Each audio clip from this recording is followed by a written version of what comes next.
Hello everyone, welcome back to my YouTube channel, and in today's video we will be concluding my series on how each of the 300 largest US cities got its name. This video will cover the cities beginning from S to Y, and there's no cities beginning with Z in the top 300, specifically Sioux Falls, South Dakota to Yonkers, New York.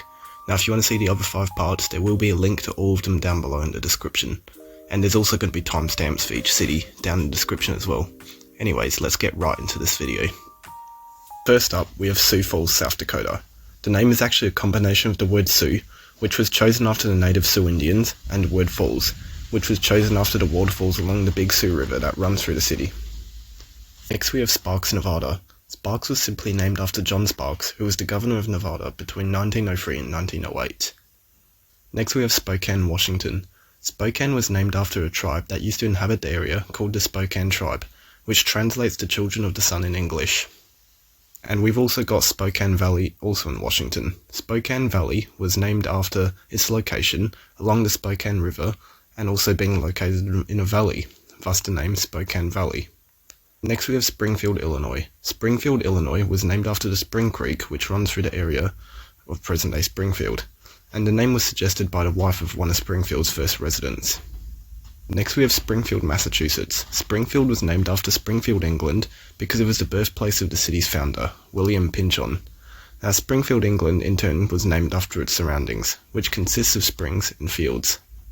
Next we have Springfield, Missouri. Springfield, Missouri is thought to be named after Springfield, Massachusetts, because a lot of the original settlers were from there, but it's unclear. Others also state that Springfield was named Springfield because a resident offered free whiskey for people who voted to change the name to Springfield, because that particular resident really liked the name. Next we have St. George, Utah. St. George was named after the Mormon apostle named George A. Smith, who is called a saint because he saved the lives of many early Mormon settlers from scurvy, by encouraging them to eat raw potatoes. Next we have St. Louis, Missouri. St. Louis was named after King Louis IX of France, after the city was established in 1764 by the French, and this was chosen as a way to reflect the French heritage of the founders. Next we have St. Paul, Minnesota. St. Paul was simply named after the apostle St. Paul, and the name was selected in 1841 by a French missionary named Lucien Gaultier. Next we have St. Petersburg, Florida. St. Petersburg, Florida was named after St. Petersburg in Russia, because it was the hometown of Peter Demons, an early resident of St. Petersburg, Florida, who was from St. Petersburg, Russia. St. Petersburg in Russia was in turn named after the apostle St. Peter. Next we have Stamford, Connecticut. Stamford was named after Stamford in England by English settlers, and Stamford, England was simply named after a stony ford in the area. Next we have Sterling Heights, Michigan. Sterling Heights, Michigan was most likely named after Sterling in New York, as it is where a lot of early settlers of the area were from. The word Heights was added to the name because another town in Michigan already existed called Sterling, and it would have caused a lot of confusion if there were 2 Sterlings in Michigan. Sterling, New York was in turn named after Lord Sterling, or William Alexander, who was an American general that fought in the Revolutionary War. Next we have Stockton, California. Stockton was named in honor of Commodore Robert F. Stockton, who was a US Navy officer that helped drive Mexicans out of California in the 1840s, before it became a US state in 1850. Next we have Sugar Land, Texas. Sugar Land was named Sugar Land because of its industry. For the last 2 centuries, Sugar Land has been home to large sugarcane crops as well as plantations, and they were all owned by Imperial Sugar, which was based in Sugar Land. Next we have Sunnyvale, California. Sunnyvale was simply named after the sunny weather it often received, in contrast to the rest of the San Francisco Bay Area, which is often foggy. Next we have Surprise, Arizona. The name has quite a funny origin. Surprise was founded in 1938 by a woman named Flora May Stelter, who quote said, "I would be surprised if the town even amounted to much," and the small settlement grew into a large town and eventually a Phoenix suburb, and it was named Surprise because it turned out that it did amount to a large place. Next we have Syracuse, New York. Syracuse was named after the city of Syracuse in Sicily, Italy, because both of them share lots of natural features, such as salt springs, hilly terrain, a water body, and the coincidental fact that both cities are quite close to another city named Salina. Next we have Tacoma, Washington. Tacoma was named after the Puget Sound Salish word Tacoma, which refers to the nearby Mount Rainier. The name was chosen to reflect the heritage of the native indigenous people who used to inhabit the area. Next we have Tallahassee, Florida. Tallahassee is the anglicized form of the Muskogean Indian phrase Tallahassee, which means old town, which was chosen by settlers because way back in 1656, some early Spanish settlers had already settled in present-day western Tallahassee. Next we have Tampa, Florida. The origin of the name has been lost to history.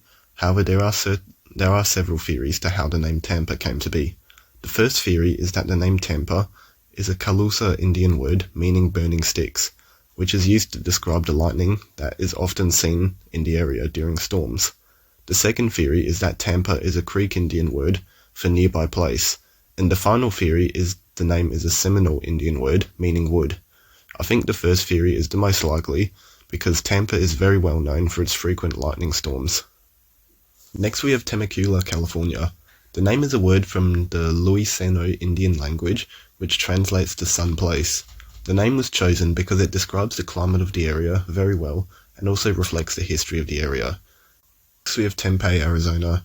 In 1879, Englishman Lord Darrell Dupper travelled to the area of present-day Tempe and immediately noticed that the area looked very similar to the Vale of Tempe in Greece, which he had travelled to before. The wide river and the green fields reminded him of the Vale of Tempe, so he chose to name the area Tempe to reflect the similarities. Next we have Thornton, Colorado. Thornton was simply named after the 33rd and at the time Governor of Colorado, Daniel Thornton, in 1952, who served between 1951 and 1955. Next we have Thousand Oaks, California. Thousand Oaks was simply named after the numerous amount of oak trees that could be found in the area. Next we have Toledo, Ohio. Toledo was named after Toledo, Spain, but the reason is unknown. There is no link between the two cities other than the name, and most believe that the name was just a random choice, or to use a European name to make the city sound more sophisticated. Next we have Topeka, Kansas. Topeka is a word from the Kansa Osage language, which translates to a good place to dig potatoes. The word is completely random, but it was chosen because when the city of Topeka was founded in 1855, the founders really liked the word. It also sounded cool and unique to them, so they just decided to go with it. And it was also a way to reflect the indigenous history of the area too. Next we have Torrance, California. Torrance was simply named after its founder, Jared Sidney Torrance, who founded the city in 1912. Next we have Tucson, Arizona. Tucson is the anglicized version of the Tohono or Oldham Indian phrase Tu-uk Su-on, which translates to black base. The name was chosen as it is used to refer to the Sentinel Peak in present-day Tucson, because the base is usually darker than the summit. Next we have Tulsa, Oklahoma. Tulsa is the anglicized version of the Indian word Tallahassee, which is a contraction for the word Tallahassee, which means old town.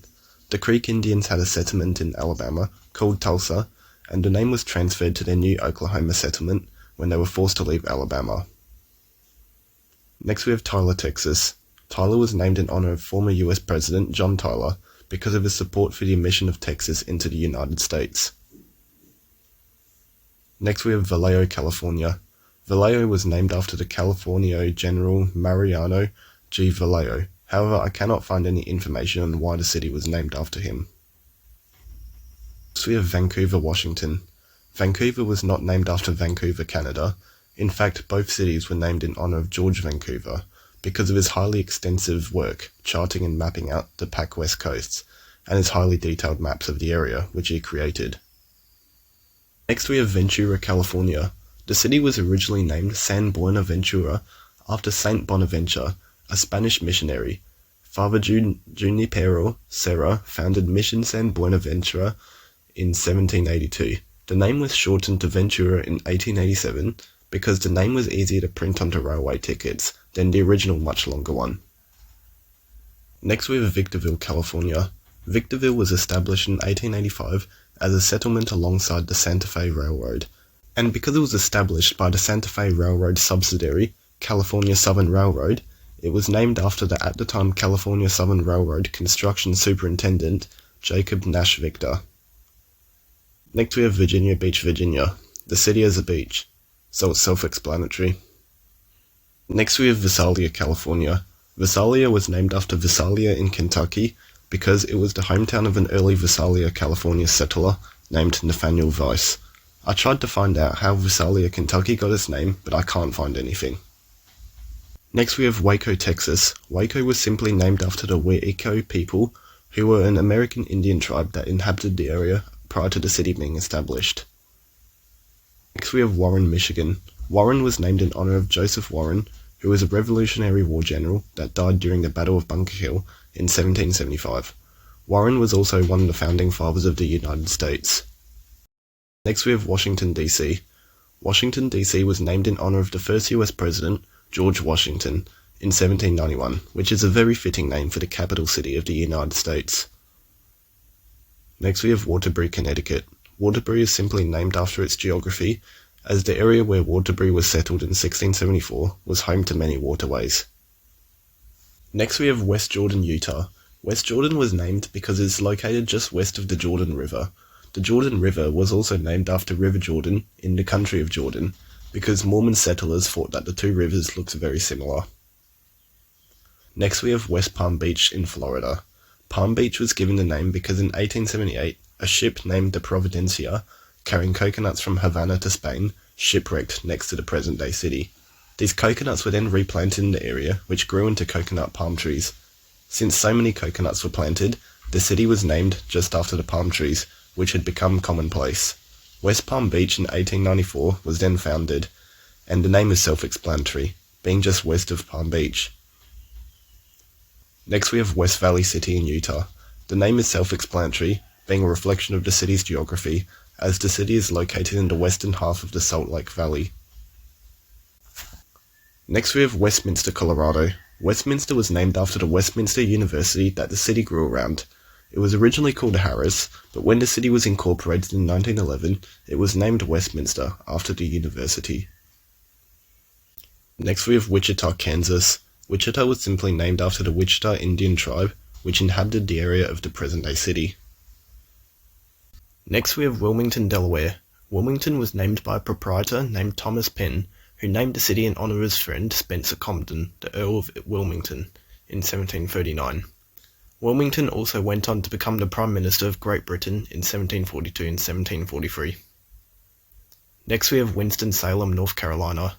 Winston-Salem is actually two different cities that merged in 1903, because they were only under 1 mile apart from each other, and people, including the US Postal Service, were already calling it Winston-Salem.